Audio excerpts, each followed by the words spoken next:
Hi, I'm Tom. I'm Matty. And I'm Lewis. This is the Wigan Way, Wigan's favourite rugby league podcast.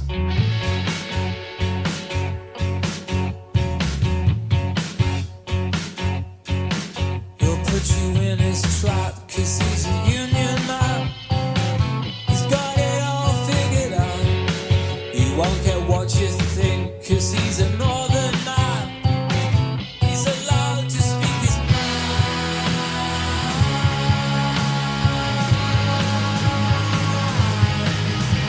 His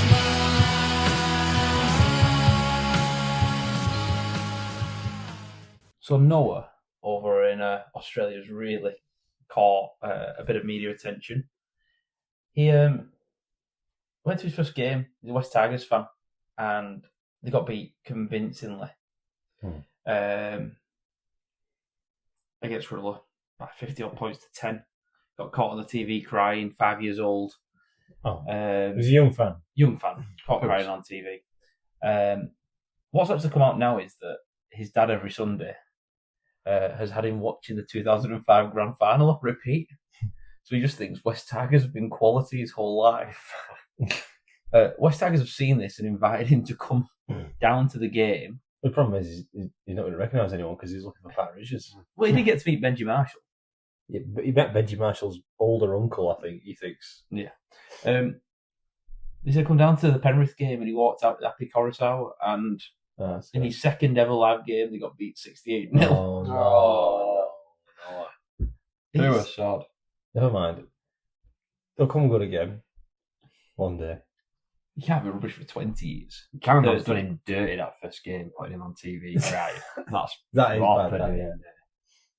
Yeah, but it's his sister who's worse. She's a Sharks fan, so she took him and she's laughing.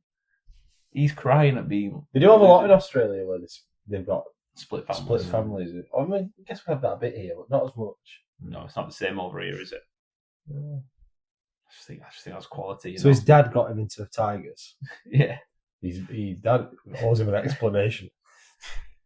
It's definitely a case of like the mum's a Shark fan and she's had the eldest, and then I reckon. It's proper Kim Jong-un tactic, that, innit? Just making him watch the 2005 Grand Final. This is the only game that ever happens. You cannot watch any games where they lose in our household. You must watch. We just been brought up just watching the 1985 Cup Final every Sunday. Yeah. It weren't far off that anyway, in our house. we did watch every other game though. Yeah, watch the other ones that were. Yeah. Right. Should we get into this game then? Yeah, let's do it. Backing up after the Challenge Cup. Quick trip over to Paris. Yeah. As tough as it really gets, I think that's possibly the worst backup game. Up there, isn't it? Yeah, backup game possible. Because it's also one that you need to win, and one that you should win. Playing against Catalans, they're not in the greatest form, although they were only a bit behind us in the league. But it's not Catalan 3-4 years ago where they were a top side and you could go to France No, and lose. Yeah. But 40 points to 16. Yeah. That was a battering. It's another convincing win. Yeah, very convincing win. I'll just fly through the try scores. Kieran, Eckersley, Wardle, Farriman, Marsden, Field, December. I suppose we'd say every win has been convincing since Bradford. Yeah. Bradford through Cup semi, Leeds, Cup final, Catalan. I know it's only, what's that, 5 games? But 5 convincing wins through that. League table's deceiving, isn't it? It's all bunched up, that's why. I know, that's what I mean. I saw a couple of things today, I think. Was it all like Rugby League, Sky Sports pundits were doing like, who you think at this point will be top 4, who do you think's going to win the grand final, whatever. I saw 2 and both said Wigan to win the grand final. I know we're a long way away from that yet, but then when you look at the league table, if you know anything about rugby, you kind of went, oh, right, this Wigan must be doing well in the top league table. But then obviously you look at the kind of... That's the thing about the Challenge Cup final is they come in and go, well, it's 5th against 6th. You think, yeah, kind of, but it also isn't. Like, it's not 5th It's against also 6th. first v second. At the end of the season, it's... Yeah, there's reasons for that, for those two things that is happening. I do think there is a case of us and Hull KR showing that we're probably the 2 best sides in this league at the moment. I still think Leeds and Warrington have had ups and downs, and Saints and Wakefield the same. Only one of them 2 really done it on a big stage this year. I know Leeds obviously had their win in Vegas, but generally, I think the consensus around the league is well, yeah, Wigan can do it without Bevan French, and that's a scary prospect, really. Yeah. It's a really, really scary prospect. So this was in Paris. I think it was at Stade Francais Stadium, which is that pink team. That's why everything was pink. I like that, You like the pink goalposts? Yeah. Like every team should have goalposts, their team colours. Something a bit different. Why not? Yeah, why not? What is the reason for every team having white goalposts? I don't know. Maybe there's something to look into there. It was to celebrate 30 years of French teams being in the competition when PSG were in the competition under John Keir as coach. Yeah. And then also 20 years since Catalan came into the division. Yeah. So a bit of symmetry there, but quite a nice day out. It looked like there was quite a few on. Unfortunately, they were all on the same side as the camera. So there was a few empty seats away from the camera. But behind the goal that Wigan were attacking in the first half looked pretty full. And someone must have been there to throw all that confetti on. I was going to say, obviously, it doesn't take into consideration when you look at the crowd the fact that there was a game on beforehand.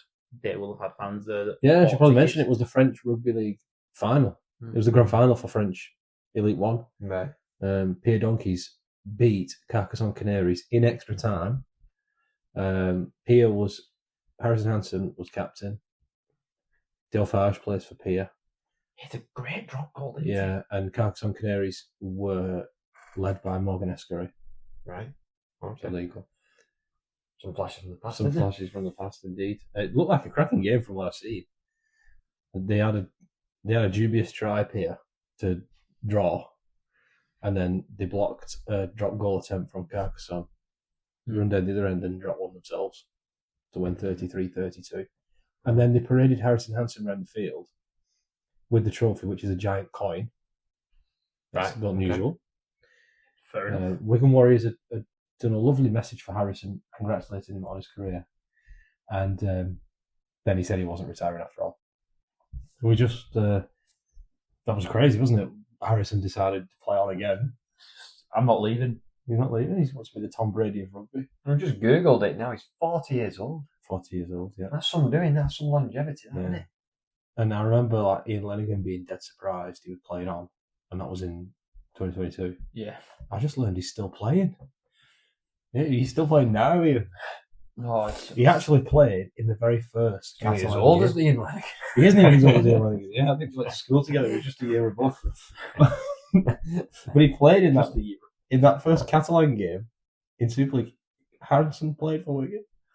Wow. 20 years ago. Full circle, wasn't it? 20 years. That is a proper full circle. Ashley Klein, I get, because he's not actually taking any hit ups. He's not making any tackles. He's just, can you run about?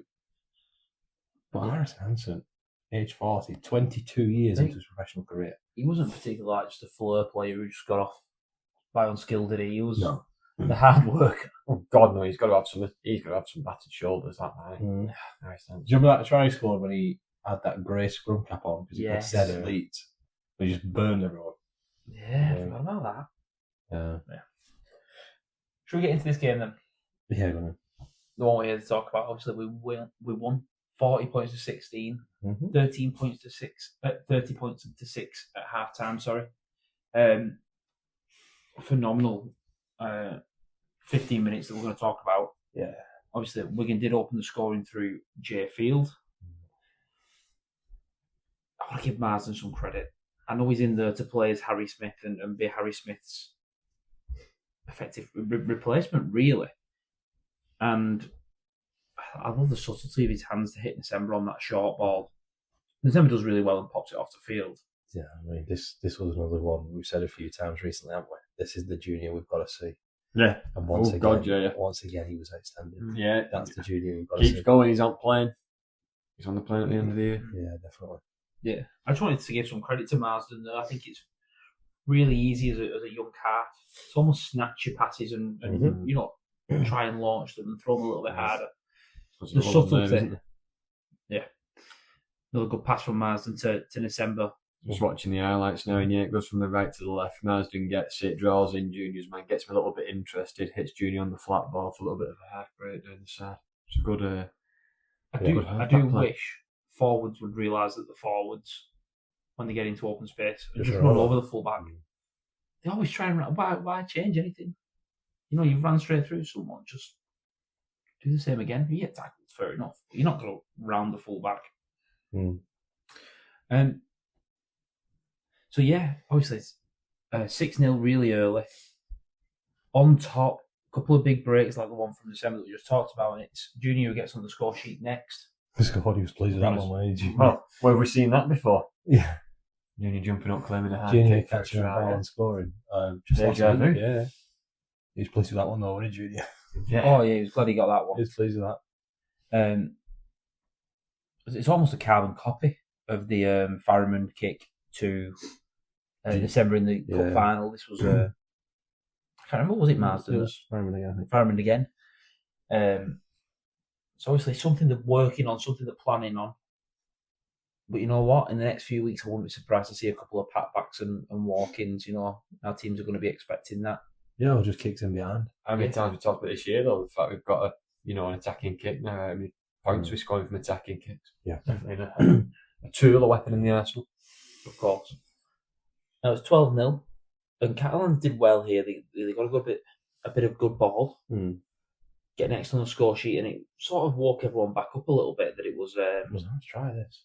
Yeah, really well weighted kick, laid in perfectly for Tarpe.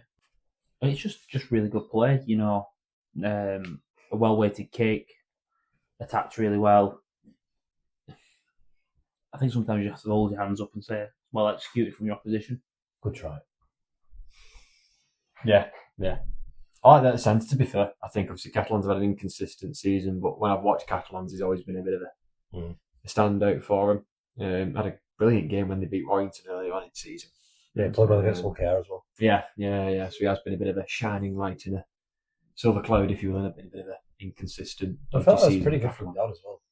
Like, you give him good ball, he's going to be able to do that to you. So that's 12 points to 6. And things are level again, really. Catalans have got themselves back in this game really well. Then probably one of the biggest moments of this game really was the Chris Satai sending off. Simbinin, sorry. It's just stupid. I hate this deliberately giving a 6 again, holding down, so you can try and challenge something.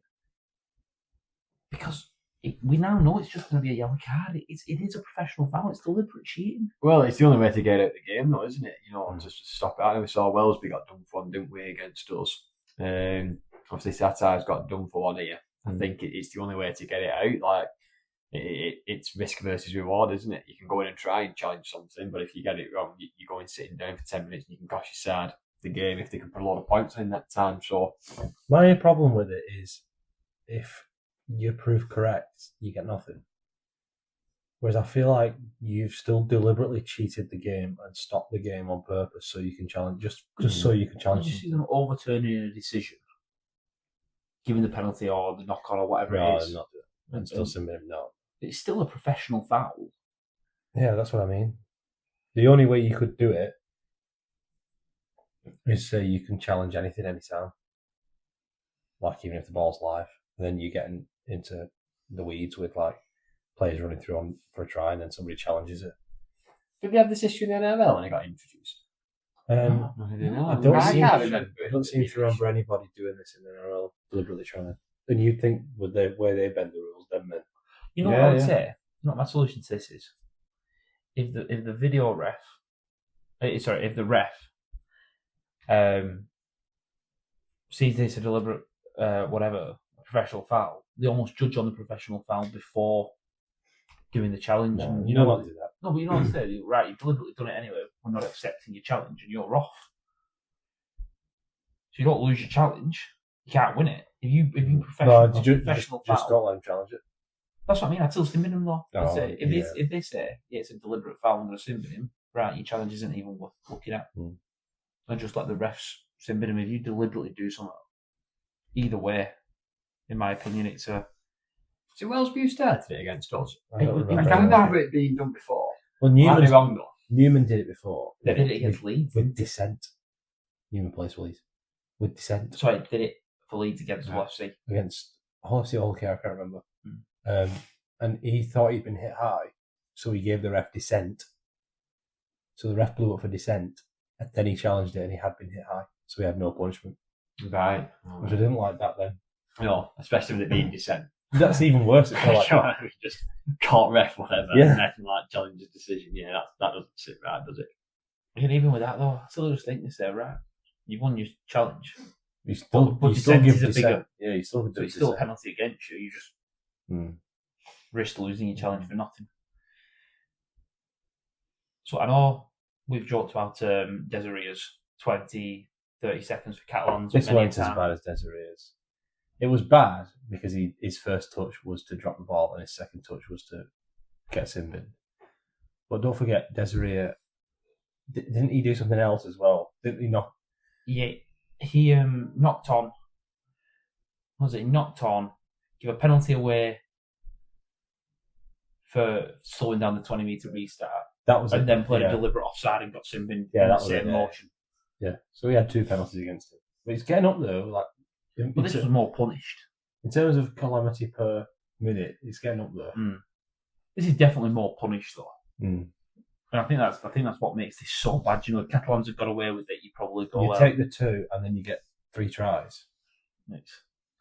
It's a bad one, really. It's a bad mistake from Satai. And that probably shows why Wigan are so dangerous. Catalans are down to 12, and it's 3 tries in less than 10 minutes. It's frightening attacking strength without Smith and French on. Like, Yeah, and I do want to talk about the last one, but we'll get to that with this. I know everyone loves this try where you chucked it about and Marsden scored. And there was obviously the Fireman Magic try, but I really want to talk about the try for Jake Wardle because that's the one I enjoyed the most. yeah, it was obviously it was Field offloaded Partington to Ellis, and Ellis offload. Again, I want to give Brad O'Neill some praise. Really calm head just to lift it over him to Jack Farrimond, who finds Marsden back on the inside, and it's something we talk about for halfbacks at Wigan backing up. It's a cracking finish. It wanted some scoring, this, didn't it? Yeah, it did. We talk about Field and French doing it, and Harry Smith does it. We've seen Farriman doing it in the last few weeks, and now we're seeing George Marsden do it. I like the confidence. He didn't look for the pass. At no point did he really look for the pass. He just backed himself to beat his man. And Gearon, no, I'm just going to score. Stay there, pal. Nice first try for Wigan, isn't it? Yeah, it is. Yeah, will be. Really, really impressed with that. Well finished. And that just sort of like, you could see it starting at this point. You could see the issues that were going to come. You can see the fatigue in the legs of the Dragons players there. Do you not think with the yellow cards? I know, I think it was the 2024 season, we kept a track really of the points. Yeah, we did, when we were down to 12 compared to our opposition. And we got to speak to Brad O'Neill about it. Yeah. So it must have been that season. And it's something that we pride ourselves on, not conceding points. But that must be deflating. You know, if you're down to 12, They kick 10 minutes. They kick the 2 and then they score immediately. Sometimes you think if you get through 4 or 5 minutes, you then go, there's only 4 minutes left, so Yeah, it could be nil, and they'll be gutted that they've not scored while we're down to 12. It must just kill your momentum and zap every bit of energy out of you. That's what the sin bin's there for, isn't it? That is your punishment, isn't it? You're down to 12, you make it harder. If they put points on, it's like, there you go. Yeah, I'm not a fan of, like, obviously sometimes, as a big hockey fan, like the sin bin in hockey, if the other team scores, you're back on. That's your punishment done. If they don't score, you're back on. But if they score, you're back on. Unless you've done something really bad. And I feel like if you did that, that almost wouldn't be punishment enough. Yeah. And also, I quite like that it's down to how good you are and how well you execute. Because there was talks about this About in the NRL. sin bin's ruining the game in the NRL. Yeah. And the talk was if you concede 2 tries, the player comes back on after the second one. Because teams are just going downfield scoring, scoring. You know, with how quick it is now, potentially getting 3 or 4 tries, which does kill a game. Really, you can see 20 points in 10 minutes. It's game over. That's what they did. But I don't think that should matter. That's your punishment. It's year 18. Yeah, but that's your punishment, isn't it? You've got to defend it better. Yeah, you've got to defend your mate defend it for your mate when he's in the sin bin, even if he has done something stupid. Yeah, like this one. Some sin bins, you know, I can get on board with. Yeah. If you saved a try with a professional foul, yeah, go on. If you just had if you've been stepped and you've caught him high, like the Warrington lad who accidentally tipped him, defend it for him, even if he does something stupid like this. Yeah. Can't get on board with doing something stupid like this to get something done. To get a captain's challenge, to get a knock on the 40-metre line. Yeah, exactly. Like, I'm not a fan of it at all. Now the try that everyone spoke about, and I think it's fair to say this is probably going to be try of the year. This is a phenomenal. This is phenomenal piece of. I think it's overshadowed by Asden, who've just scored an unbelievable try. I think this is a. Marsden's could win it, like the team try to love the one that was scored at Huddersfield, against Huddersfield. But as an individual piece of brilliance, how many times have we watched the Bevan French against Lee, the one against Hull KR? He just dabbed it through the line and cleansed it himself. There was one against Salford back in the day when it was behind closed doors. But the double kick, the first kick is well weighted. It sort of comes off the back of nothing, really. He's done this against Catalans before, Jack. But it's such a clever kick back on the inside into just empty space to lift it, and that finish, that is as good as it gets, really. I would be amazed if Bevan French pulled that off. That's the sort of thing he does, that finish. Yeah. Where he really pulls. But the skill, how well weighted it is, obviously at Old Trafford, that would have been in raw. Oh, he'd have broken all his neck muscles. He would have broken his neck easily. But it's just a phenomenal piece of skill, and we talked about it last week, the issues that we're going to have with Jack and Bevan coming up soon. He's making that headache harder for Matty. It's an issue. He's already played a lot on it for his age. Yeah. Get Bevan on bench. He's named in the squad this week. I know, that's what I mean. He's going to be on the bench again. I really love that they kept Marsden in the squad. I think he deserves to stay in the squad. You know what? Definitely. As Matty Pete said, we've got two good reserves in Bevan and Smith. Yeah, Bevan and Harry were playing reserves halves in training. They were running with the twos. That's outrageous, isn't it? Ridiculous. You got Bevan and Harry running with the twos, absolutely running the show. Yeah. With all the kids that played at Hull KR. But it is the point, isn't it? No one is going to have a problem if Jack Farriman steps in or plays any game anymore. There's always a slight concern. He's still very young or whatever. He's earned every bit of confidence.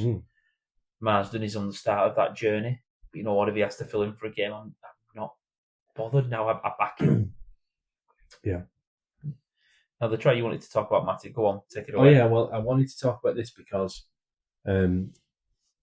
Junior's already got a try and a try assist from where he scores a kick and crashes over at the start. And I feel like this try scored because everyone's looking at Junior.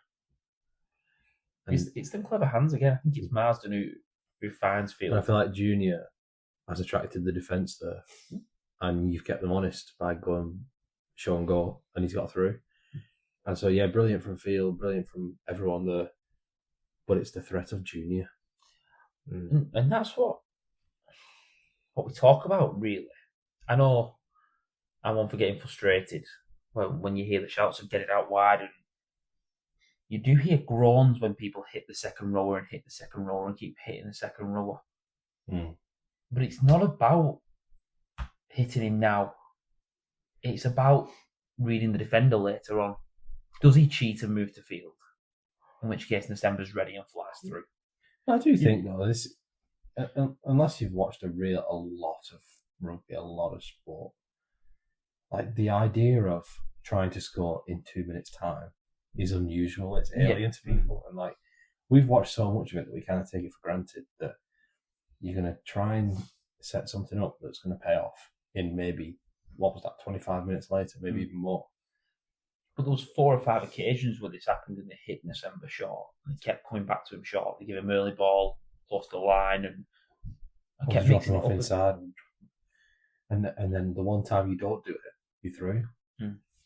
And you look at field get through that gap. If they'd have just been less committed on December, they get there and stop him. Yeah, you have punch holes. You got to keep the defence honest by trying to go through before you go round them. You know what I mean? Yeah, definitely. You got to keep them honest. So, yeah, it's going to be done. I get what you mean. People want to see him get passed out the wingers, put the finish on in the corner and whatever. But like you say, when you know a little bit about rugby, you kind of know you're waiting, you're punching holes, you're setting the players up. It's like the old chess analogy, and it being so many moves ahead. Yeah. You know, you've got to be so many sets ahead thinking about. Like you say, maybe not this time, but we'll get them committed, we'll punch them, so next time when we do go out wide or whatever, we've kept them honest. Yeah. 30 points to 6 at half time. Obviously, Saturday come back on the field with about 10 seconds to go. In the last minute. That is as dominant as first half as any I've seen this season. Or Yeah, I mean, you take all the nerves post Wembley week. Away in France is always a tricky fixture. without Harry Smith. Without Harry Smith, without Sam Walters, without Bevan French, without Liam Marshall, their big moments. We saw where it went at Barcelona. Their big day. Their big day. If they want to turn up for one game this year, it's going to be this one, their biggest day of all days. And at half time, you're 30 points to 6 up. Yeah, 4 converted tries up. It just takes all that pressure and just releases it all. Yeah. And it must feel fantastic for the coaches to have that last 15 minutes. Yeah, well, you can just be relaxed. Obviously, Catalans do open the scoring in the second half. Yeah. Some good play from Dodd. Dodd again, yeah. Gets the line interested, gets on to Jack Farriman, gets him interested in the moment. He gets him interested. He's really clever and leaves Kieran isolated. Good short ball, crashes over, and that's back to 30 points to 10. Room potentially to get a little bit nervous, scoring the first points after half time.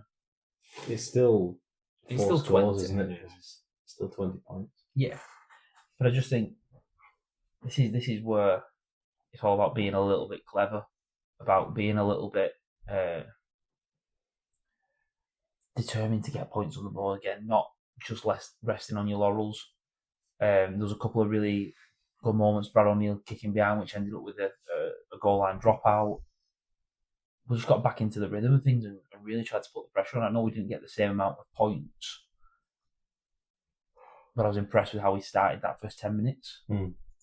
Not just thinking it was over. We did see Mego Simbin for a trip.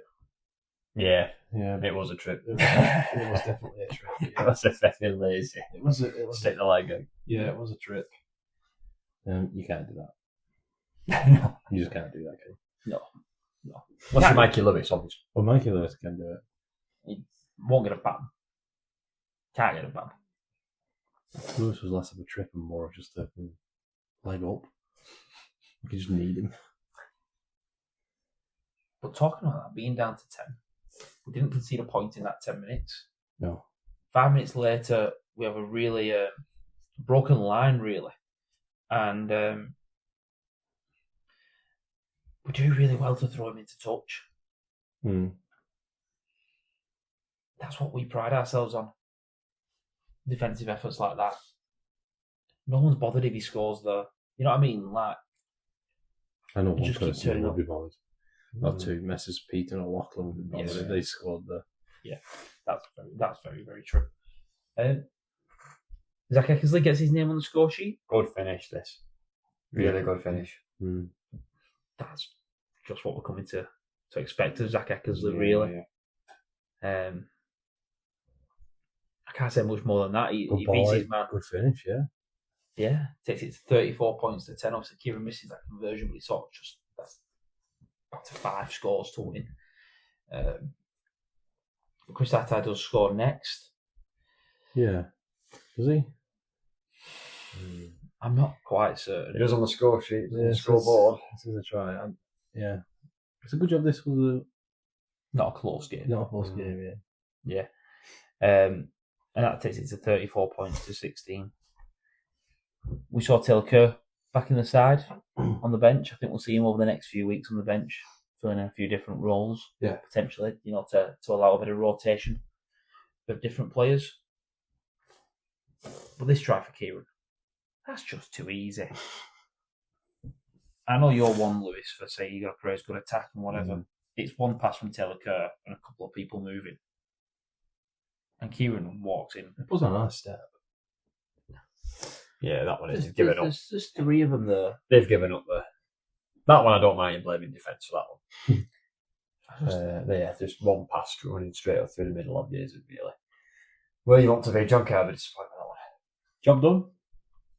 Job done, yeah. Job done. Yeah, I think so. I think always back in the pack of the Challenge Cup, but obviously we looked up for it. Yeah. Never gets any easier. Obviously away at Wakefield, that's going to be a tough game this week on Friday night. So yeah, we want to be there at the end of the year. Come you have to win then, Old Trafford. So yeah, you've just got to keep going, keep winning, you're in good form. So keep going, keep doing what you're doing. Yeah. Stick to your principles of playing, how you play rugby, and we'll get there. Of course. A couple of stats I want to talk about really quickly.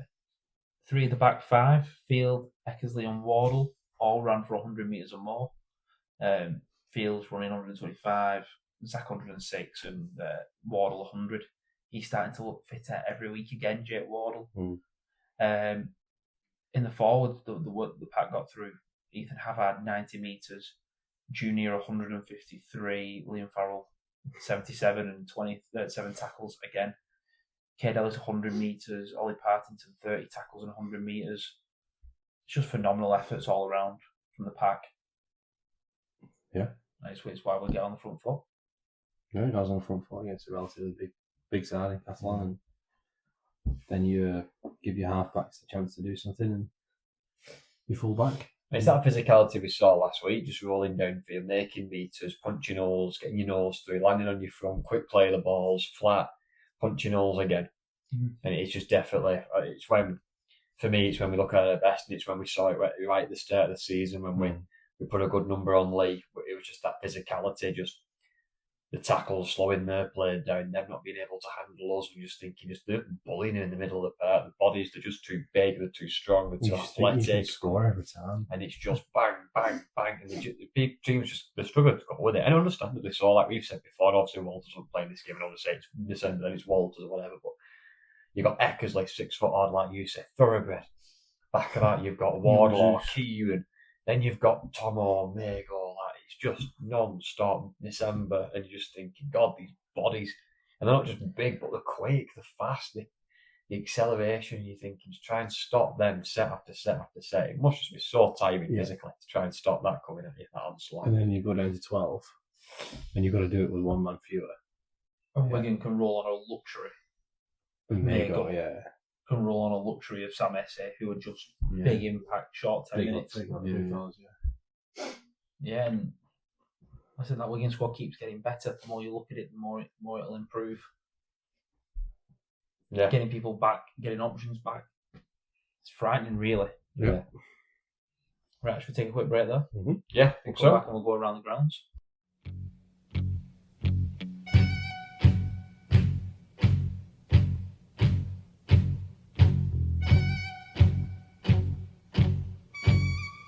So we're going to go around the grounds. Plenty of games to talk about. We're going to start off in Headingley Thursday night. Leeds against Saints. 24 points to 16. Leeds won. Yeah. Saints winning 16-8 at half time. This had all the hallmarks, didn't it, of an absolute classic. Saints Leeds Thursday night at Headingley. I feel like that's the recipe for a great game. I mean, I had fun watching it. It wasn't necessarily a classic in terms of like quality, skill level. Yeah, a bit stop-start, wasn't it? Yeah. But it was fun. I mean, I had fun watching it, and that's what rugby league is there to do, isn't it? Yeah. At the end of the day, definitely. The Saints were on top at half time, 16-8. I know Leeds had a lot of good ball, but they were really poor executing, especially in the first half. I think I saw someone say that you can't give Leeds 1,000 tackles on your line. Me. Was that you off the Twitter? Yeah. And yeah, it just ended up time down in good ball, and eventually they had the Sevo try that was cancelled, didn't they? With the obstruction, which was an obstruction, but they brought it back for a foul play that happened after the obstruction. So that was a first point of. It was a bit unusual. Yeah, I had to look at the rules for this, and apparently it is correct. Any foul play supersedes a technical infringement. So hitting someone late overrides. He barely hit him though. Yeah, But anyway, that got that. But once he gives the penalty, It was obstruction as well, to be fair. So like it was always going to be obstruction. yeah. But yeah, Saints, obviously they had a very, very good record going into Headingley. It was surprising, 9 years without losing at Headingley. Was it 9? It was 9 times, I think it was. Oh, 9 times. There was Luke fixtures in there, sorry. I can't. And the playoff game. left to right try from last year counted in the quarter final. Yeah. What are you making of both of these two teams at the moment, Leeds Saints? Not really sure, to be honest. Saints have got no idea what their best spine is still. Leeds have, and it works for them, but still, I don't know. I think Leeds are in a much better position Yeah, I agree. at this point in the season. I think there's a couple of things wrong with it. I know they've got their injuries, but I agree with you, Matty. I don't think they know what the best 1 to 30 is. I don't think they know what the best spine is. Sailor had to play wing in this game. It was, again, due to injury more than, again, not being able to fit players in wherever. So, also, Rowley said. Yeah. But I also think, so I was worried about this game. Sorry, Tom. After the game, you've been kept pointless in second half. And something got me, I noticed this, I wanted to raise. Rowley comes out and he said, like, oh yeah, well, I thought some calls didn't go our way. Ref And bashing. it never sits right with me that, you know, you're in a big club there, you're winning at half time, you've let the game slip, you have to be reflective and say, we need to look at that, we were up, we should have killed that game off. We had a good chance to do it and we didn't kill it off and we got what we deserved in the second half, you know. And rather than do that, again, ref bashing, I don't think it sits right. And didn't you blame the weather as well? He said the wind was against him in the second half. Yeah, I can't remember. You got to own that. There was a couple of excuses coming out, and I thought you've been kept just pointless, mate, in second half, and you have to do some self-reflection, look at what you need to do to improve, and say you weren't good enough and Leeds deserved it. You can't come out and start ref bashing. You know what I mean? I'm going to go further on that. It's not even like you were 16-12 down, and in the second half you've got absolutely nothing. You hang on, and lose 18-16, and you know what? You've not got anything. But if was it 16 points unanswered in the second half? Yeah, the big deal here was when Clemmer got put in the bin, because then they got the 2 and then scored a try while he was off as well. Yeah, it just killed the game. Killed the game. I know you mentioned injuries there and Sailor going onto the wing. A couple of things I don't get in that. Obviously, was it Dion Cross pulled out with illness on the day? Yeah, I think so. Dagnall. Dagnall was ill. Dagnall pulled out with injury. But they said Cross and Murphy have picked up injuries. Yeah. But they were in your squad. You still had like Jacob Douglas that you could have used. Yeah. So have they both got injured in the 2 days between naming your 21 and that's incredibly unfortunate. And then for another week, like, to be ill on the day. I'm not quite certain I believe that. You know what I mean? I'm not quite certain. I think losing 3 players in one position in 2 days, it doesn't really happen and it not being anywhere else. Yeah, it's the back line, isn't it, for them, I think. Like, the forwards, don't get on, Matty Leeds out now, which is obviously a massive loss for them, but they've got Walmsley in there, they've got Delaney in there, they know the second rowers, Whitley and Wright, Sirenan goes in there as well, they've got Clemmer at 13, like, there's a lot, you know, it's the back line, isn't it? You know what I mean? Nene, I think, still out, obviously, Phelps been in and out, Murphy's been in and out, Cross has been in and out, Percival's been in and out. Obviously, they don't know what to do with his spine, Wellesby 1, Sailor 6 or whatever. They did link up well for Sailor to score a try, which I feel like might have papered over the cracks a bit. Yeah. Especially if they'd won this game, but they didn't end up holding on. And like I said, that Clemmer sin bin, it's just stupid. Like, again, it's a stupid way to get stupid sin bin. And it's cost his team big time. I mean, Cam Smith got binned basically on the final hooter when they already were by 8 anyway, so that doesn't matter. Yeah. But I actually thought Cam Smith was pretty good in this game. Worked pretty well. Yeah. Let's move on to the next game. Warrington Hull FC. Another game not really full of the quality we'd expect. Warrington won 12 points to 4. And they scored on the hooter. Yeah, they scored on the hooter. It was 6-4, and they scored on the hooter to make it 12-4. Yeah. Liam Byrne gets a try assist with a kick. Yeah, Tom Briscoe just caught it though. He'll be kicked out the front row as union for yeah, he did get a try. It's nice to have a kick. He'll be at the front row, Junior. I think you put that right there. Why does Tom Risk going to catch it? No, I mean they also had a try wiped off the board each for obstruction. Yeah. I think they were just obstruction, both of them, but yeah, they were close. Always one for a double movement. I can't remember anyway. The whole one was definitely for obstruction. I think it was obstruction, just. Yeah. But he did make a meal of it, the defender. Yeah, I think with Wire that it's a win, and we've said many times when talking about Wigan, you've got to find ways to win even when you're not playing your best. But I think for all those teams, to be honest with you, your Saints, your Wires, your Leeds, they're being inconsistent, and they're going to be looking at Wigan going, they're turning it on. And it's not really a good place to be. I mean, we're going to talk here in a second as well in that conversation, but you're kind of looking, you're going, right, we're definitely the form team at the minute when looking at teams' performances and scorelines. They're going to be like, who do you not want to play at the minute? Wigan, they're on fire. And it doesn't seem like anybody else at this moment in time is. Without being funny, again, going back to Wigan, I know it's a Wigan podcast and we end up talking about us a lot, but if you were any one of them, you think it doesn't matter how bad they're playing, they can just rock up and beat us. That's the feel with Wigan. And every other club in the league will be thinking that, seeing what they've seen. If they get in the playoffs, they can just beat us. They can just turn up and do what they want. So you've got to be consistent. You've got to hit them levels consistently to almost deter that factor that we're going to have that ability to just put points on at will. Sure. Yeah. You know what I mean? And none of them have shown major consistency yet. And that's what there's no front runner. But yeah, Hull FC, what are we going to say about Hull FC?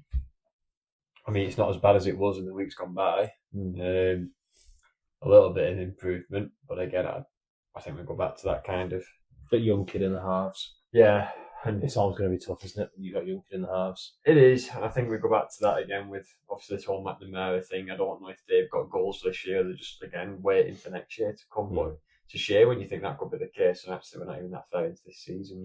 Yeah. 1 in 7. They've won 1 game in the last 7. Yeah, they'll be in free fall really. I don't get me wrong, some of them are tough games. KR, Saints, Warrington are tough games. It's tough fixture, yeah. But a battering against Lee. They've got to beat Toulouse at home. Hull are a better team than this. Yeah. Should be, yeah. Keep proving me wrong, really, but that's with Lee. Big result for Lee. 24 points to 14. A much needed one. He said it was ugly, but a win's a win, didn't he, lad? Yeah. It's kept him in touching distance of the top 6. If they'd have lost this, they'd have been sat on 12 with 3 teams, 4 points adrift from the playoffs, and suddenly it looks like you've got to catch 2 games up on them all. Am I right? Casper coming into this off back-to-back wins as well. Yeah, Casper 14 beating York and Saints. That's what I mean. So they could have been tricky customers there, Cass. So I think Lam's right with that one. It was just important to win. They could have been tricky customers. I don't care if it's not pretty. Just get the win. Yeah. Against a tricky inform opposition and move on to next week. It's always going to be tricky to beat Cass on their own pitch as well, isn't it? Yeah. That's the thing for me. When Cass are flying, it's tough. No one wants to go there. Yeah. No matter where they are. They've got a couple of wins and different dimensions. Not expecting it the way. So that wraps up that game. Obviously, got 2 points for Lee there. Bradford York. Last game on Friday. Bradford 30 points to 20 winners. Yep. Late try for York in the 80th minute just makes the score look a little bit better. Mm-hmm. They're looking good. Another day at the office. You got a hat trick, yeah. Yeah, knock on a Ruben. Another day at the office. It's Couldn't stop Bullmania. No. Bradford do feel like the team that when they're on a roll can put points on. Probably the strongest on the front foot out of them bottom 4 or 5 clubs. I'm glad they've shown a bit of this. Because there is a bottom 5, 6. I'm going to say bottom 5, and then you've got like Catalan and Lee, and then the top 6. Yeah. But I'm glad Bradford is showing a bit of fight. Like they're top of that little mini league going on. That bottom 6. Yeah, bottom 6. So yeah, I'm glad about that. I don't think anyone would have backed that bottom 6 in that order at the start of the season, I'm thinking. York, They just need more depth, strength in depth. They need some help for the office. He can't do it all himself. No. Exactly. Listen, lads, I can't do it all myself. I've scored a hat-trick here. Any danger of any of you lot chipping in? That's the case. It's always going to be hard, though. Yeah, we spoke about it at the beginning, and it's hard for you. This time of the year is where it's going to be hard. yeah, that initial kind of feel it's worn off. Yeah. And this is where you're just in the grind now. You've got to keep on turning in week in, week out. It's a lot of games, isn't it? It is. It It's is. a lot They of come games, thick long and fast. You get injuries come in. Obviously, they didn't have time to recruit, as we've talked about before. So it is going to be a big test now. This is going to be the hard Who've they part. got at Magic? Huddersfield. Yeah. That'd be a big thing for them. I you think know. if they could win at Magic, that would be Yeah. that would be a big deal, wouldn't it? If they could win at Magic. Yeah.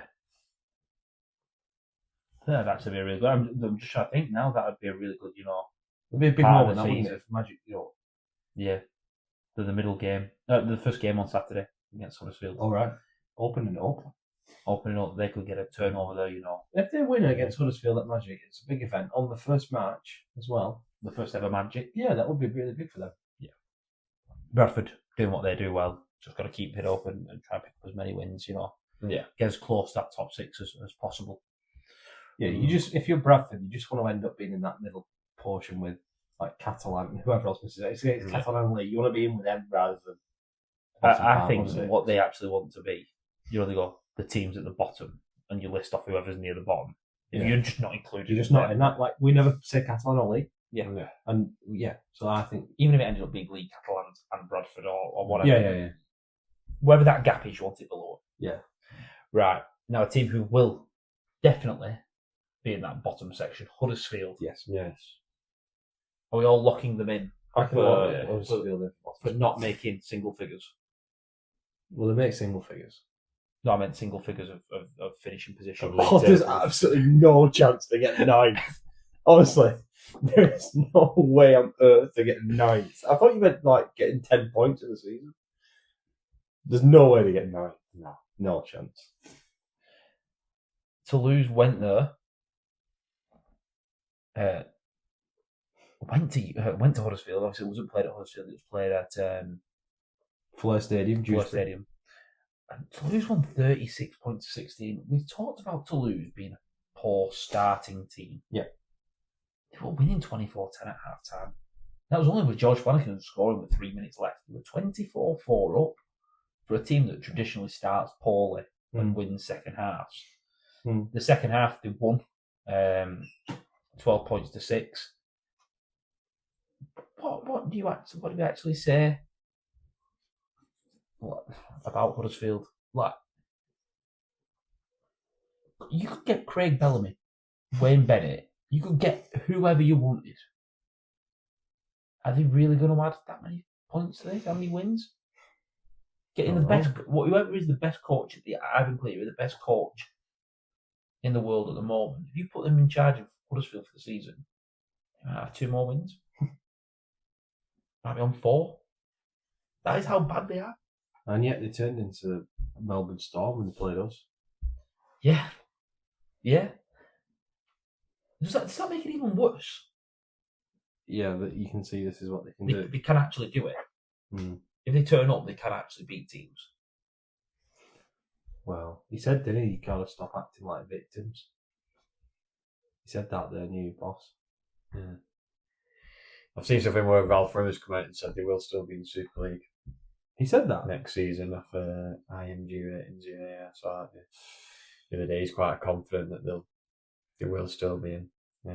That'd be bad luck for Toulouse then. I don't know, but it's But how do you get rid of Toulouse? How do you get rid of Toulouse when you've seen Huddersfield? If you were asking me right now, I know we're only a third of the way through the season now. But if you're asking me now, I don't know how you can, in good conscience, relegate anybody and leave Huddersfield in the league. The only thing they can do Is add and not is go to 15 or 16. Yeah. I suppose if you go to 15. And you go to 15, what's that? You play 30 games. So you play 28 league games. plus Magic. Assuming you keep Magic. Assuming you keep Magic, yeah. I just honestly, I cannot, for the life of me, see a way that you can get rid of. We spoke about it before, but what are they offering? And it's a bit like they're not offering much on the field. Not offering much of a big fan base, and a stadium that's too big for them to try to move out of and move to somewhere else. So I think the whole club is struggling. It's the players and the coaches. I think the club is in the tricky spot at the minute. Well, it feels like we're saying the same thing about Huddersfield every week. Well, we are, aren't we? Because it's just not getting better. Yeah. Toulouse, I'm happy for them. Yeah, fair play to I'm Toulouse. glad Taking Toulouse. nothing away from Toulouse. Yeah. Fair play to them. Well done. Just obviously gets them in a better position. Mm-hmm. Last couple of games to talk about. Last one to talk about. We've already talked about ours. Wakefield, Hull KR. 26-24 to Wakefield. Yeah. Talk about not wanting to go to Paris. There's not many teams who want to go to Wakefield after Magic. Yeah. Wakefield, top 6 side. If that weren't a conversation about rugby league, it would be very unusual. Most people don't want to go to Paris, but they definitely don't want to go to Wakefield. The Paris of the North. Yeah. Big win for Wakefield. Huge win. We know what they can be like at Bellevue. They can do this. They can have these magic moments. Lino with a great try. I think the manner of this last minute win, A late win. almost means more than 2 points. 2 points and the energy it brings. Mm. If they'd have lost to KR, no one would have been upset at that. I think this game, it threatened to be the Tyrone May try to win it, which was a great try in itself and probably would have deserved to win any game. But then Mason Lino comes back and scores, not on the hooter, but like 90 seconds to go and then kicks the ball. It was an unusual game. There were some brilliant tries scored from both teams. Yeah, it was a good game. Yeah. I know what you mean. It was unusual, but good at the same time. Yeah. And I think because of the 2 red cards so close together, that it just threw up a bit of chaos into the game. Yeah. When do you see 2 red cards so Close. Can we talk about them both? Sure. Yeah. So it started off with Matty Staunton. For a high shot. Shoulders to the head, they said. Yeah. I mean, he did get him round the face. Yeah. With absolutely zero attempt to bend. Yeah. He hit him. I think it's a red under these rules. Yeah. No mitigation. There's no mitigation. The game that we grew up in. We haven't seen many. We were saying when this first started, no mitigation, red. Yeah, fair enough, it's a red. We haven't seen many like this, though, recently. No. That's why there's not been as many reds. There's been a lot more where there's been mitigation. But there's no mitigation this time. No. And if you want to talk about one that there's no mitigation for, Swasasu. Well, in theory, there was mitigation because he was falling, but then it doesn't mitigate the fact that you just clench your fist and smoked him in the face for absolutely no reason. It is the typical of what he is. Wigan vs Cass commentary. He comes in with a clenched fist and does him on the floor. For absolutely no reason at all. When you've just seen your opposition go down to 12 men. It's not even like it kicked off in that minute. No. Nothing happened. No. He just took a normal carry and one tackled him and Sue's just coming and absolutely belted him. And it sort of does my head in, the red card. Obviously Staunton deserves a red card, but this almost deserves something more. Yeah. I know what you mean. It's a deliberate. Seems malicious, don't it? Yeah. Clenched fist, swinging arm, motion. It's a lot worse. It's direct. That is no mitigation. Yeah. That is intent, isn't it? It was intent to harm. When your fist is clenched and you're swinging it. Staunton, you feel like it back there was an intent to put on a big shot. Yeah. Whereas with this, you feel like there's an intent to seriously injure Braves. There's getting it wrong and there's intentionally trying to hurt somebody. And I think this one was intentionally trying to hurt somebody. Was it Franklin Pellet? Oh, in the whole down. We did him on the floor. Yeah. He came in on the That shell. was really bad, that one. But He you don't did think miss that's the it. same? That was a swinging arm to someone on the floor. He was going down. And how many games did Pellet get? 5? Millions. 4 or 5? Just absolute millions. He got a lot, didn't He got a lot. That's been even more than 5. he? Okay, I don't think he was. It was Did he not get something unduly lenient? Because didn't somebody else get banned and we said, what That the was- hell's going on with I think he knew. consistency? I think he knew. What's his How name? the hell can you... New Brown. New Brown got one. Oh, yeah. You got a just silly bumped red, heads. yeah. He got a ridiculous one, didn't He got a deadline I'm ban. sure he got something quite. I can't remember. Quite lenient. Okay. We were saying, I wonder if you nearly kill somebody on floor and only get like a 2-game ban. Well, Or speaking someone of did bans- something else and got Speaking like of bans, he has only got a 1-game ban. So has. Yeah. So part of his ban is taken off because he was red carded in the game. And then another part of his ban, initially it was going to get upgraded to 2 games, but then the Wakefield player, it turns out, did not fail a head test. He passed it. So he only gets 1 game for that. Just look, sorry. Pele got 5 games, but then they appealed it and he got reduced to 3. Oh, right. That makes complete sense, doesn't it? Yeah. Oh, the verdict. On what grounds? On what grounds do you go from 5 to 3? I mean, you have clenched your fist. You have tried to take. I mean, because you missed. Maybe that's why. Take 2 games. But he missed the first time he did his appeal, before his appeal. Wow. Anyway, he's only got 1 game for that, which feels. I don't know. I don't like it. It should have been 2. I don't know. He should have got. I feel like it's a really bad tackle to only get 1 game, but this is the system we're in, isn't it? This is the thing. It's the system that's the issue. How can you? You know, like you look at Harry Smith, for example. Yeah. Who what's his name? Tavanga, as it kicks out at him in quarterfinal, he goes over and grabs him and goes, "What the hell are you doing to him there?" He gets 3 games for touching an injured player. Well, he wasn't injured because he kicked him and injured, was it? Well, even but then someone who's literally showing intent to hurt somebody with a clenched fist gets 1. It's like, come on. The point system almost feels effective for like grade A, grade B stuff. Yeah. For the big stuff, it doesn't. You know what I mean? Grade A, you've come in and you've hit someone late, it's been penalised, a point on your record, and you keep doing it, you're going to pick up a ban at some point. You know, like the 5 yellow cards in football. You do 5 and then 8 or something like that. It almost feels right for that. But if you've got grade C, grade D, grade E, and you're seen swinging arms and this was a serious intent to injure and to cause harm. This and without going back to Wigan, but Sam Walters, he's going to serve 7 games for his incident, and then have that on his record. So if he tackles someone late, it's going to be.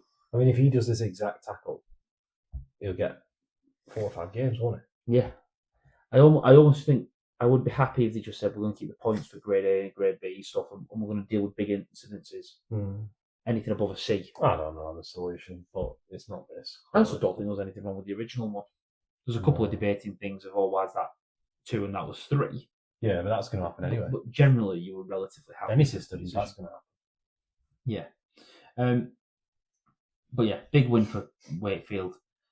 Sets the league up in a pretty nice situation. Leeds and Warrington on top with 20 points apiece.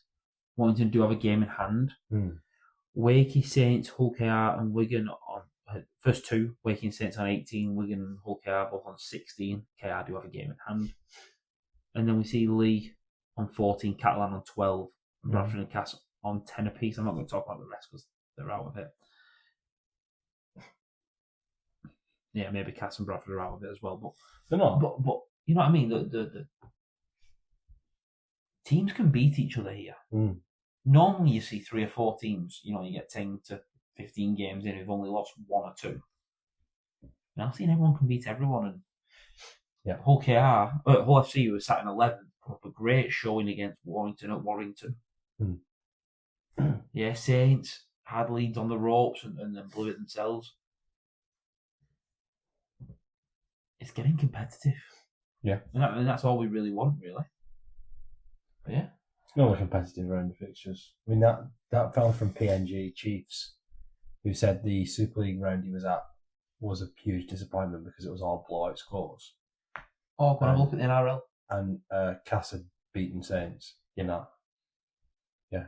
Sorry. The team in 11th had beaten the team in top. Yeah. And he was saying, it's all favourites walking away with every game.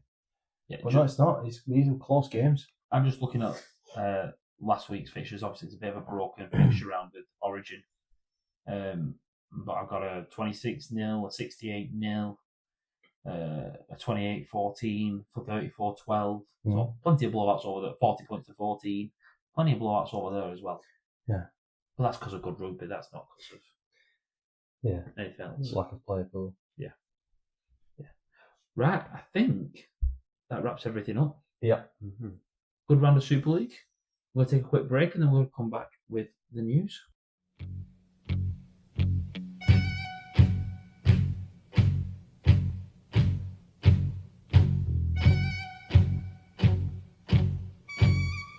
Okay, gentlemen, so it's time for the news. Got a couple of stories to get through this week. Starting off, kind of from the NRL, obviously did play in Super League for Paul FC as well. Probably the biggest story this week is regarding former player Kane Evans, who has openly come out as gay. Yeah. So he's been battling this for 20 years, keeping it a secret. Obviously, again, sport of rugby league, all the masculinity and kind of traditional ideologies that kind of go along with that. You can imagine it being very hard to. It's sad, but it's also like I can see why he kept it a secret. Yeah. I'm going to keep it a secret. It's not that kind of world yet. No. And rugby league is definitely not that kind of world yet. No, I don't think any professional sport, at least male professional sport, is that kind of world yet. That's it. I think he's surrounded by men day in, day out. Yeah, I think, I can completely understand why he would be nervous about disclosing that and keeping it secret. He's actually talked about he's trying to use it as a bit of an inspiration. Yeah. Because I think it's led him to some dark places in his mind, and he's spoken about some really horrific things that he's thought that no one's put on him but himself, really. I was going to say, I think the message that he came out and said tells you that obviously the battle that he's going through. Been through a real battle, hasn't he, by himself, really, because he's not shared it with anyone, and so I'm hoping that he's got some peace now he's out, and he's got some sort of closure on that. So well done to him. It is a shame that he felt the need to keep it secret, but it's completely his right to do so. Yeah. It's another sport has to keep doing what it's doing to support gay players, and there's been obviously a lot of comments after it. I know the first one in the NRL was Ian Roberts. Did play at Wigan. Came out in 1995 as gay, and we've waited 31 years. Yeah. I know Gareth Thomas played over here. More known for his rugby union, Gareth Thomas, wasn't he? But he did play for rugby league. Yeah. The Crusaders. Crusaders. Yeah. And you know what? Everyone supports Kane, and hopefully the game keeps doing what it's doing to support players that may be having struggles with this. Yeah. Definitely. While we're on the topic of Welsh Rugby League and Crusaders in general, a bit of a rollercoaster weekend for them. They got beat 134-0 by London, who basically scored every time they touched the ball and missed a load of kicks as well. London were top of the league with a points difference of plus 47 per game. Oh, per game? Per game, yeah. I thought, why are you plus 47 per game. Crusaders were bottom of the league with a sort of similar -1, and then obviously this game comes and blows those two out of the water with 134-0. But then they were saved. They were looking like they were going to have to wind up, and no, they don't have to. They've got some sort of contingency plan. Right, okay. Security for the next few years. Bit of security, yeah. So, it wasn't that long ago they were winning League One, and they were the best team by far in League One. So hoping to give it a real good go in the championship. They were going to try and give it a go, yeah. So it's a bit of a shame, really. Yeah. But the championship, it is a tough place to be, and you've got to spend money to get out of there, but also you've got to spend money to even be in there, and then this club's going into financial ruin just to stay in the championship because you're not bringing that much revenue in. Yeah. There's a new salary cap coming. Well, sticking on that, I'll move to that news story. Yes, the new salary cap has seen some changes. The salary cap you're allowed to spend is based on the revenue that you make. It's about half the revenue you make. So the maximum, if you make over £1 million a year, is you can spend 500 grand, 600 grand, I think. So I think I've just read if your revenue is 600 grand, you can only spend 250 grand on salaries. Yeah, it's about half for whatever you bring in. It's about half you can spend. So with the official numbers, anything up to 600,000 is a cap limit of £250,000, 250 grand. One Paul Vaughan. £601,000 to 750,000, you can spend 300 grand on the cap. 1.2 Paul Vaughan's. It's Paul Vaughan and a leg. Yeah. Paul Vaughan and an extension. Paul Vaughan and 5 minutes on the tanning beds. Anything between 751,000 up to 999,000 gives a cap limit of 400 grand, and anything of revenue of $1 million plus gives a cap limit of 500,000. 2 Paul Vaughan's. 2 Paul Vaughan's. So your poorest sides in the Championship will be paying 1 Paul Vaughan, and your most expensive will be paying 2 Paul Vaughan's. So that's the sliding scale there. Well, actually, I'm going to... Every team fits between Paul Vaughan and 2 Paul Vaughan's. Yeah, but 600 grand gets you 1 Paul Vaughan, but an extra 400 grand gets you another Paul. Maybe Paul Vaughan's worth 400 grand. No, he's not. No, he's not worth 400 grand. That's what they're saying on the cap. I didn't say it was worth 250, and then it turns out it probably should be in the dream team. So yeah, yeah. Bad. You know what I'm going to say on this? First comment that I saw was someone asking the question, what happens if you weren't in between that 1,000? That was my first thought. Yeah, that was my first thought. What if you can create £999,999?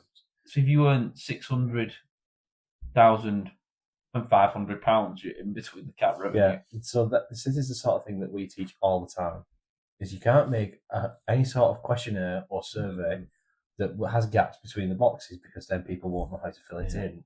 This would get a year 7. Say 7 to 8, 8 No. to 9. Because if you have 8, which box do you Yes, say? exactly. A year 7 maths people will be able to pick this apart in no time. And that's the problem with the RFL these days. Listen, if there is a club that's earning £999,999 and wants to spend 2 Paul Vaughan's, get in touch. We'll give you a quid. We could be the difference. We could be the difference between 1.8 Paul Vaughan. 2 Paul Vaughan. 1.8 Paul Vaughan's and 2 Paul Vaughan's. We could be that different. Maybe we could speak to Paul Vaughan and get him to come in and figure out how much he's worth. Yeah, or you could chip in the quid. Listen, he's worth a few bob in it. Can't wait. When he takes a contract reduction at some point, we'll have to completely reevaluate Redo the the maths. value of Paul Vaughan's. That's just the Paul Vaughan 2026. Paul Vaughan's downside. There's going to be inflation. Paul Vaughan's going to be a Well, in bungalow. 2026, 250,000 got you Paul Vaughan. No, it won't even get you half Paul Vaughan. Yeah, injury news. Ockenbauer may have played his last game this season for Bradford. Yeah. He's picked up an injury. Obviously, it looks like a serious one. It is may have. Yeah, he's a 50-50. Yeah, not been confirmed if you want to see him again or not, but has said that obviously it's a little bit serious. Philbin and King have both picked up an injury for Wire. So they're without them for a good couple of weeks, so missing a forward and an outside back. Sticking with Toby King, Burnett D's off. Yes. Been signed up by London, so they're recruiting for 2020. Yeah, they're again 200 gamer for Warrington, over 200 games actually.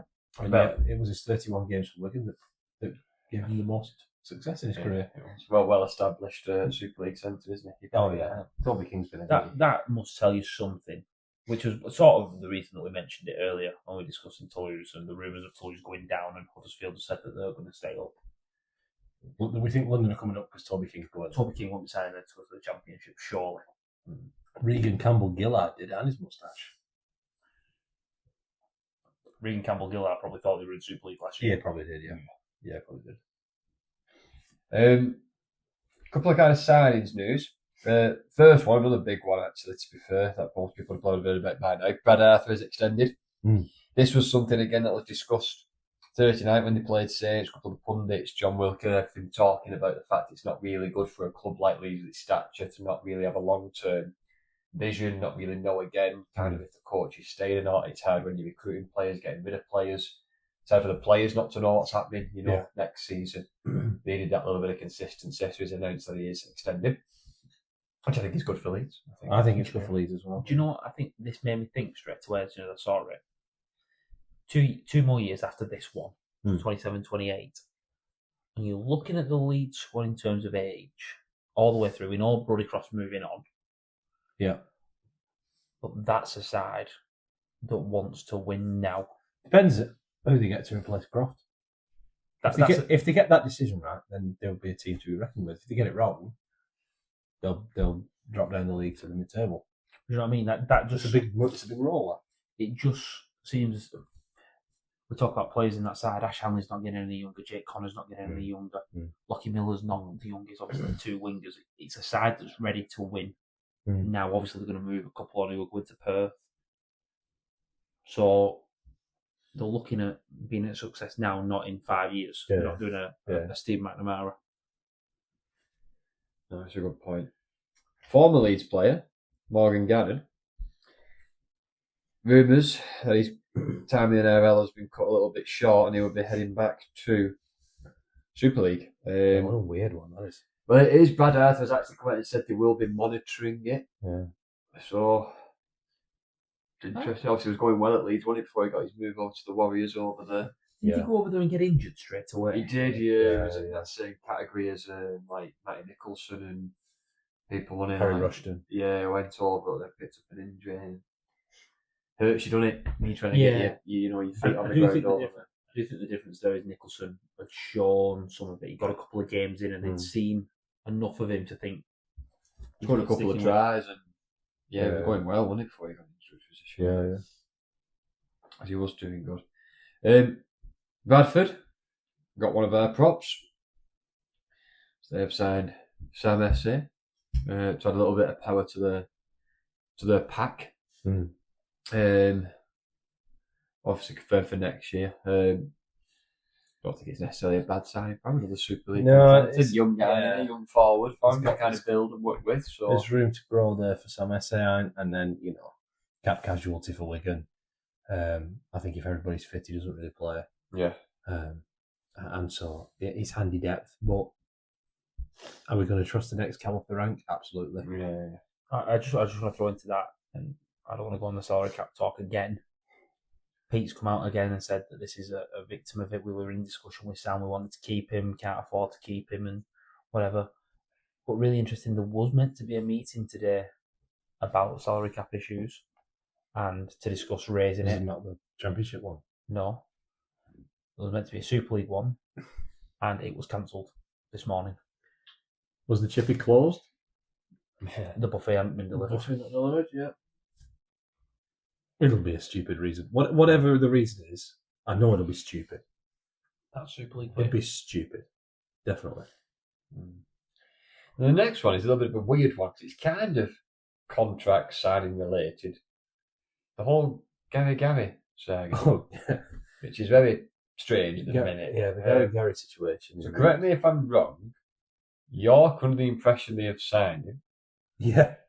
But Cass have got something in his contract. There is some kind of loophole where they're allowed to match the offer and try and keep him. Yeah. So Cass under the impression that he is staying.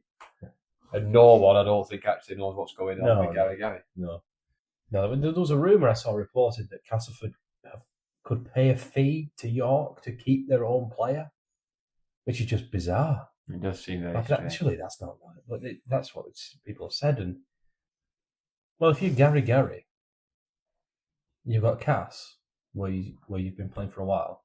You could go to York. Do you hedge your bets a bit and stay at Castle? Do you have a risk and go to York? What do you think? Two things. I think he gets more money at York.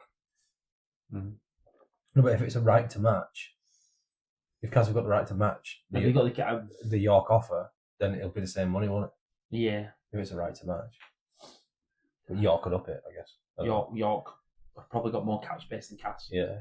I'd also be looking and going, well, where do you see me playing? Because you remember he's number 21, 22. He's not in the starting lineup because it's Valamé, Ravawala, Lange, Cini is the back four. Daniel McIntosh has been playing centre all season.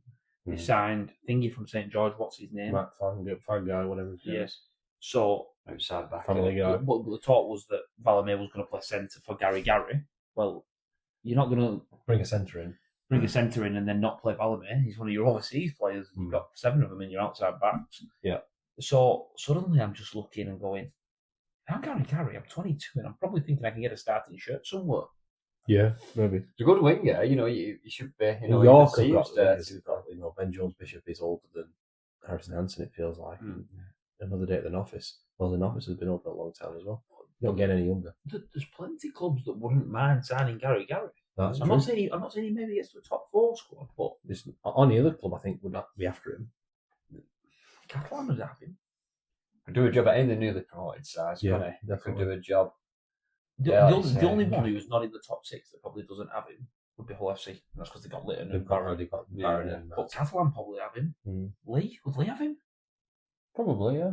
Charlie and Gary on either But side? you've got Charlie, Gary Senior. That's like 3 decent wingers there. You can don't need to worry if Charlie gets injured or misses a game for whatever reason. Charlie's obviously getting towards the end of his career as well, exactly. isn't he? So you could have the succession plan there. I just think you're talking about playing. He's going to want game time. He's not 20 anymore. He's not 19. Well, it'll be interesting to see what happens with that. That's one to keep your eye on. yeah. And over in the NRL, Connor Watson leaving the Roosters to do 1 year at St George before joining the new PNG team coming in the year after that. Yeah. I think there's going to be 5 or 6 moves like this in the next couple of months. That's the way Do you to go to the reckon? Waiting to PNG go? team. A lot of teams who are waiting. Like going to a year at Perth. Yeah. We'll sign for a new team, do a year at Perth, And then see. and then go to PNG. Oh, and then go to the But team players signing a contract with PNG now, and then clubs going, well, we've got a bit of cap space, we'll take you for a year. Did we talk about Matty Lee's going to PNG? We spoke about that. Week, no. Did you not speak about it last week? I did, but No, I thought we actually didn't do a news section last week to talk about which rugby league. right. So PNG have also signed Matty Lees. He's the first English signing. Yeah. He's going to live in the compound. Tax-free, with, maybe. Tax-free. Willie Peters in a tax-free compound. I think that's a good signing. Do you think he'll be notice the difference from St Helens? You're throwing shady in there. Yeah, I think I'm quite impressed with PNG's recruitment The so Raven far. calls the Crow black as someone from Wigan says St Helens is rough. Yeah. Fuck Catalans. Yeah. Yeah, no, I agree. It's a good piece of business. They're dipping into it, right, can't they? Obviously Perth now, obviously Matty Lees as well, going to PNG. There's obviously. And they've got Willie Peters. They've got Willie Who knows Peters. to take somebody with him. Yeah, so there's a lot of interest in our market and our talent pool to fill, though, so they're expanding. And this again, when we come into salary cap conversations, this is something that'll play into that, isn't it? If we want to keep the best players over here, we have to kind of compete with this because the league's expanding. They're going to need players to fill in. Yeah. It's interesting, isn't it? When at the start of this season, Wigan's depth was criticised quite heavily. Yeah. And some young players have come in and played well, and everyone says, oh, brilliant, they've done really well, haven't they? If you'd got these same performances out of 3 plodders from Queensland Cup, Everyone would be saying you'd have great depth. yeah, everyone would say at the start of the season, oh, brilliant depth, that's amazing depth, what an amazing, you're using all 10 quarter spots, and they turn out this exact performance, you go, all right. But because it's your own lads, you should trust your own lads a bit more. I do want to mention one thing on the Matty Lee side. I love James Graham has come out and basically took credit for him signing for the Chiefs today, saying that Shami actually called me a while ago and asked about him. Basically asked me more about the person than the player. And I sold him well. Nice. Everyone who ever plays with Matty Lees says that, don't they? Must be a good teammate, good leader in the dressing room because they all want to talk about, even players who don't play with him anymore, they all want to talk about what a good Leader he was. person he is, and like people in England camp always talk highly of him. Yeah. Like McMeekin's the same, isn't he? People always talk about highly of McMeekin Yeah. and Mike Cooper, like those sorts of forwards that are hard workers and Honest bloke. yeah. I wish him all the best. I think Yeah. he'll put together a decent side. I'm worried about it's always when you bring in a new team, it's this what we sound about York this time of the year, June, July, when your depth is really questioned. But what I like is they've not gone. They made some big signings. Drumley has a big signing. They've also got some couple of players. Connor Watson's not going to be on mega money. Yeah, but he's a good player. Good player. Matty Lee's not going to be on mega money, but good player. They've got a lot of spots to fill, haven't they? I should say as well, he's also, James Graham made this, it's going to be like Burgess and Graham, is what he's actually said. Knowles and Lee's playing for these two teams. Well, set the bar high. Well, I just love how he keeps making it about himself. He keeps making it about himself, yeah, true. But he's like, really like Burgess and Graham. Like, they could have said Burgess and Gareth Ellis, couldn't they? Gareth Ellis could be the Smithies. Gareth Ellis can be the Smithies. It's just out there. Yeah. In the back row.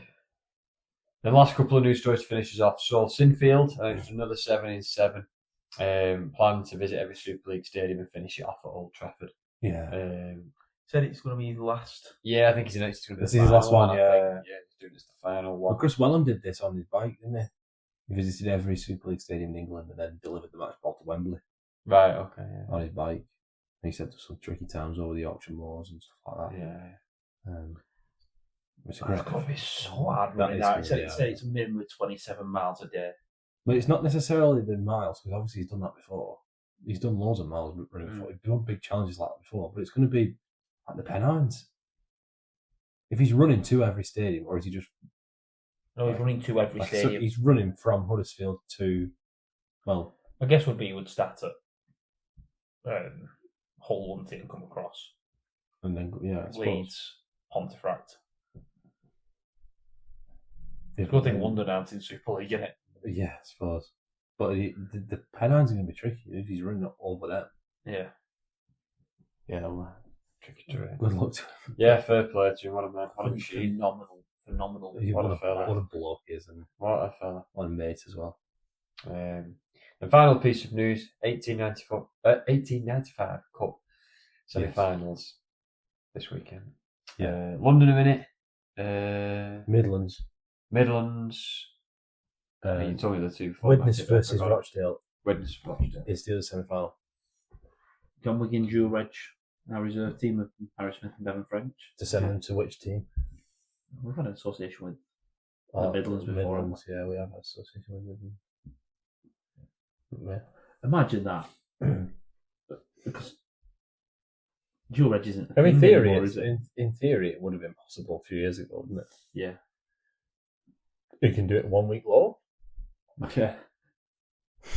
Wigan send Bevan and Harry on a 1 week loan to They're going to have to put, the something in for this, because if they go to 15 teams next year and there's a bye round, and Hull KR are playing against, I don't know, Wakefield again, and all of a sudden Wakefield turn out with all Wigan's best players, plus their own, to beat Hull KR. And then everyone just does that in every bye round to beat Hull KR. Yeah, whoever's top. Yeah, whoever's top gets... Could you imagine it getting tactical, though? Everyone who's top just gets absolutely punished. Like, at the moment, could you imagine it being really tactical and Catalans going, well, Lee, I got such and such money, so we could send Sexton, Dodd, Staines. Yeah. On a 1 week loan. Yeah, so they can't win and we can get past them. There'd be clubs that did that. There would be. I know one of them quite close to home. Would do that. Identity. Yeah. That might have lost their identity and Matty Lee's. What I'm going to say, I want to talk about this. I'm not. Have you finished your news there, Lewis? I have, yes, that's all news wrapped up. We had a lot of, not we personally, there was a lot of criticism about Pete's identity comment at the time. Yeah. Do you not think it's showing it? Showing it now. And almost been proven right, really, when you see that teams are bringing 1 week loans in, and how well Jack Faz and Marsden have done and Noah's done, and winning the Challenge Cup the way that we have. I think it almost vindicates them comments. I think it does. I think the way Saints play on the field at the minute is not really the Saints and the identity we used to seeing on the field. That, you know, it's pointless second half this week. You go back to the Cast game and you just have someone who just caught a ball off man and went straight through the middle of them to score. Like, that ain't St. Helens. Do you know what I mean? That isn't the St. Helens identity that we used to see. So I know people might get a bit frustrated at Matty Pete's comments and take them a bit personally, but I think even St. Helens fans will go, yeah, we're not St. Helens at the minute. Yeah, I mind there, sorry. Yeah. Right. So yeah, I get it. I think there's been a couple of eye catches this week. Yeah, my eye catcher. I've been loving these games that people have been creating. I don't know if they're AI games. I'm assuming they're AI games. Like 38-0 or 82-0, undefeated season. You know, so you get a random wheel spin of a random team you might not know this because you're not chronically online like the rest of us. You get a random wheel spin of a team, be like Manchester United, 1999. You have to pick a player to go in your team. You might pick like Roy Keane.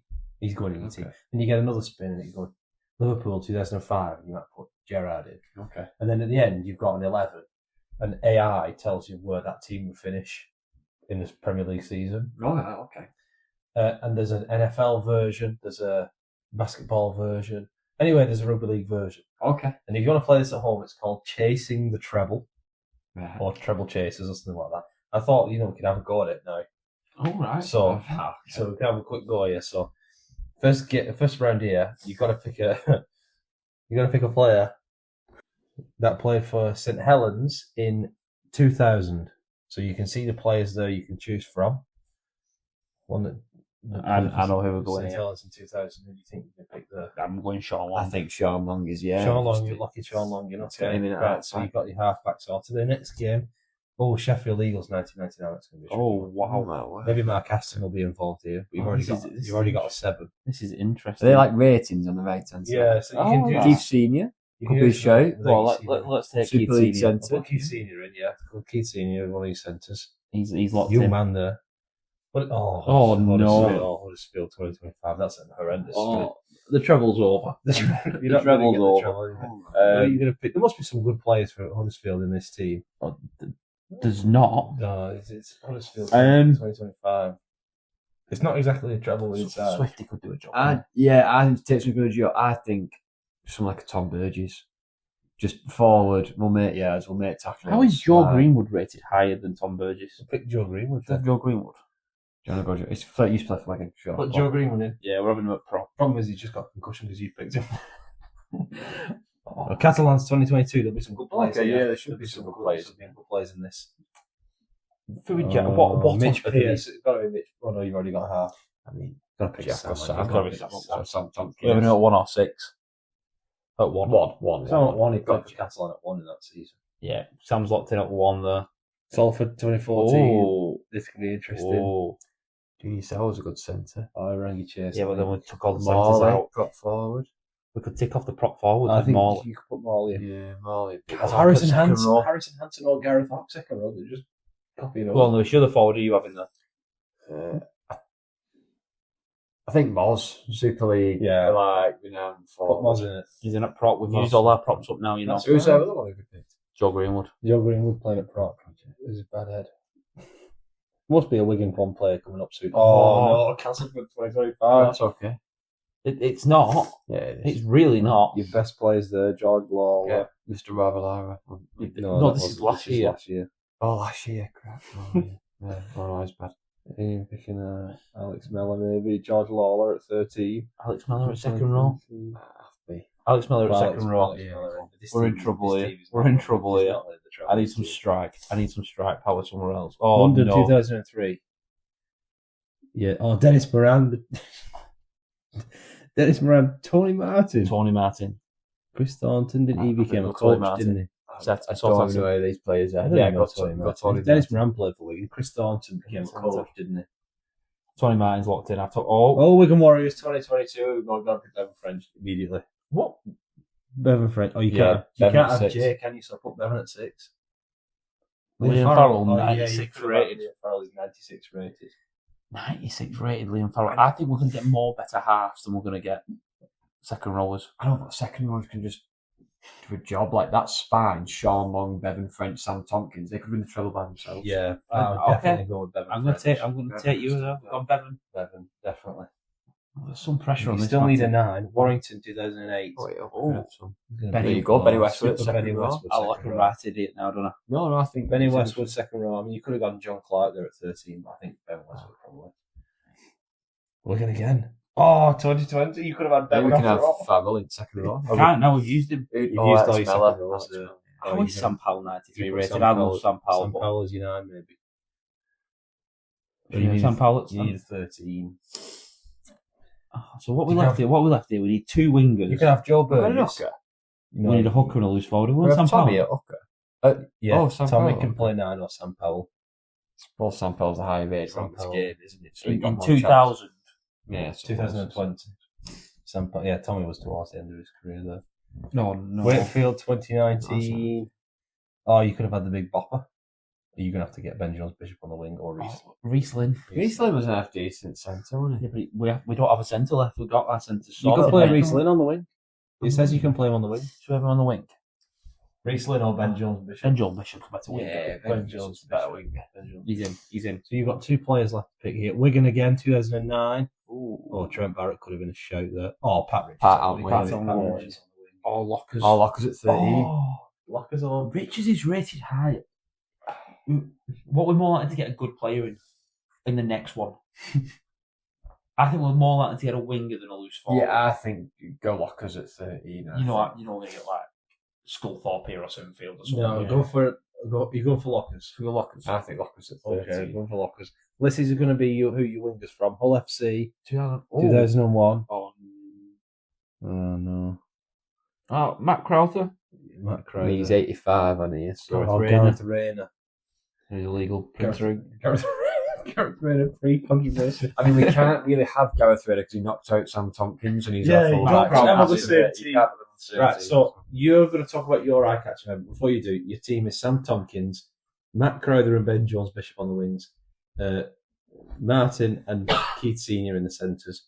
You've got Bevan French and Sean Long in what has got to be the best and most dynamic half-back partnership we've ever seen. Your front row is Joe Greenwood, Sam Powell and Adrian Morley. Your back row, Alex Mellor, Benny Westwood and Sean O'Loughlin. I'm going to simulate this season to see where you end up, and you're going to talk about your... You let us know like how we do Good Friday and stuff like that. Yeah. So you go and do your eye catcher then. My eye catcher was Daz Powell, Lewis. All right, He's come out and said, we need to get rid of the captain's challenge. Yeah, it's been a talking point on it recently. Can I just give you my point of view? I don't think you can get rid of it now. No. Because we've seen that teams want to use it. They want to do whatever. Yeah. And the talk is going to be, let's put a timer on it. Why? I get the game's going on long. There are other reasons why the game's going on longer. Not just the captain's challenge. And the moment you put a timer on it, let's say you put a minute on it, I know for a fact they're going to rush through it, miss an angle, and then that's the perfect excuse for every coach. They missed an angle which showed our captain's challenge should have been right. You're just going to get more challenging, conclusive if you redeem your challenge because we don't know because We've rushed it. Yeah. And then you get more captain's challenges and the problem gets worse. Yeah, true. So Very good point. I'm a fan of keeping it. I don't think you can put the genie back in the bottle. Is there any difference, because you guys watch more NRL than I do, is there any difference between how it's used in Super League and NRL? I don't know. NRL, I just don't think ever had these. No, they're much more. issues. They're much more on it with the I know technology. the technology's better over there. So it's just rapid. Like they know what they want, they see it, they decide. I also think I think the refs just do it quicker. Like whenever I've watched them, it goes to the captain. They watch it 2 or 3 times and they go, "Such your body's knocked on. It's hit the ball, come off the hands, got you a knock on. I've made my decision." And they go, where it's like, right, okay. So first we're going to check for this. Right, now we're going to do this. Okay, can I get another angle on that, please? And it just takes them. So they just seem much more indecisive. I think and maybe here, the technology plays a part in that as well. I think over here there's a lot more criticism for refs getting decisions wrong. Yeah. I think over there they move Which on is a little weird. bit quicker. Because of how big the media is, like, Yeah. in NRL and stuff. But And how much they're on. the way the game's gone that quick, I think they've just admitted and gone, if we want it quick, we're not going to be able to keep up with it. And because you score so many tries. If the ref makes a mistake, you can deal with it. You can go and score a try. Yeah. Over here, I think they're very worried about making something wrong and getting criticised for it. That's a fundamental issue there.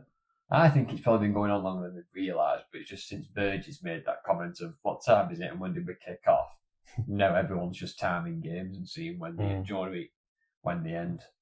I don't think it's only recently that we're walking out the break and we're thinking, bloody hell, it's later than normal. Was that Wakefield and Hull KR game finished after Wigan had started? And it was 2 hours between the two. We've had issues like this before. The goal line dropouts.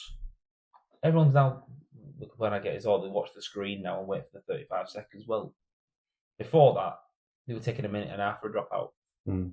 Like, I just think, give refs control.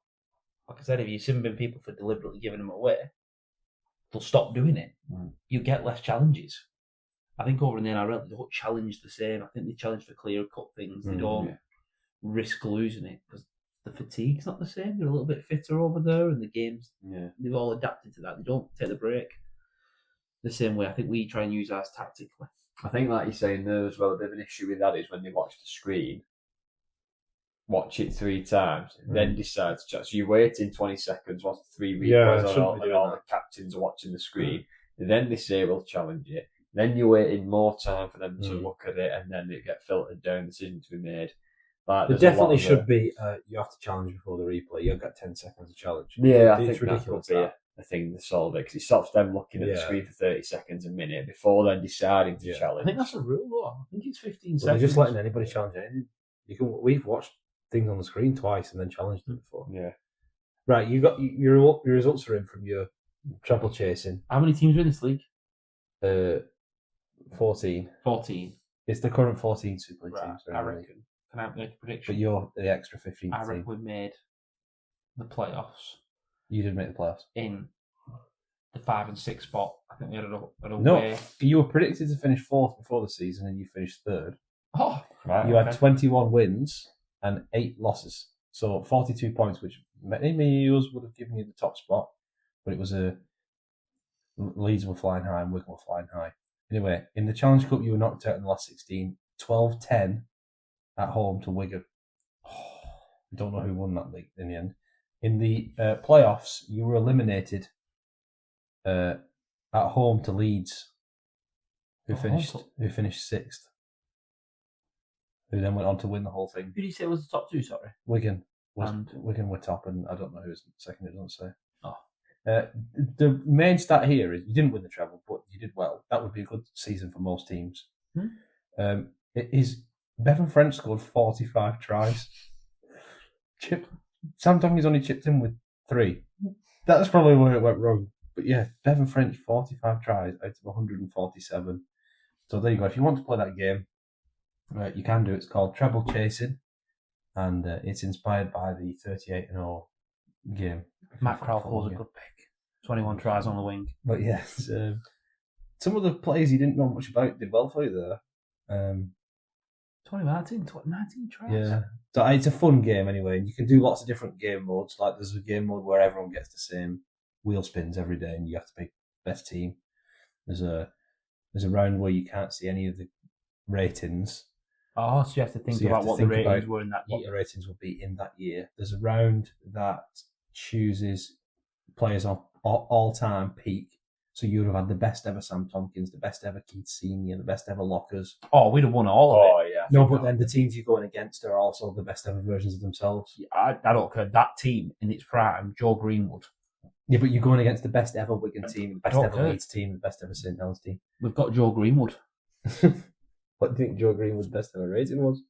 I don't know. Anyway, not as high as Maul. That's funny, but if it's a fun game, but if you get sold for 2025, you're in trouble. Maybe respin. You should get one. I think there is a way to do respins as well, but I've not played it much. I only found it this afternoon. But yeah, a fun game, and I think you did pretty well there, Boyce in 3rd. Yeah. And Bevan scoring 45 tries. Happy with that? Yeah, that's it. Lewis, thank you for coming on. Been a pleasure as always, and hopefully we get a positive result this Friday.